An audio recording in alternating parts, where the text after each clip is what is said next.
Welcome to the Slop Temple. We pray this video helps. You start by confirming your Vi plan and device are 5G ready. Check the Vi app or billing to verify 5G entitlement, because without it you won't get access. Once confirmed, open Settings and select Mobile Networks. Set preferred network to 5G or 5G Auto so the phone can switch intelligently. Make sure the Vi SIM is seated correctly and restart the phone. This forces network registration. If you're in a new device, complete carrier updates when prompted so settings apply. Now configure the deeper network items so 5G actually connects. You should check or create the Vi APN. Use the provider name and APN string provided by Vi.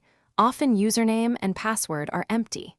Next, enable VO LTE and any 5G NR options in the SIM/network menu so voice and data work together.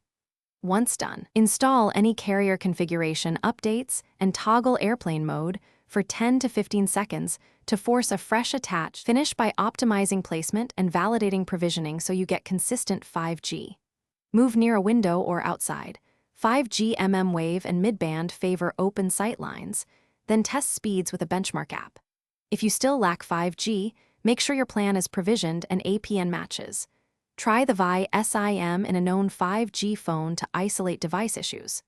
If problems persist, call Vi support and provide your IMEI and account number. They can push provisioning or confirm local coverage. One quick tip: reinsert the SIM after power cycling the router or phone.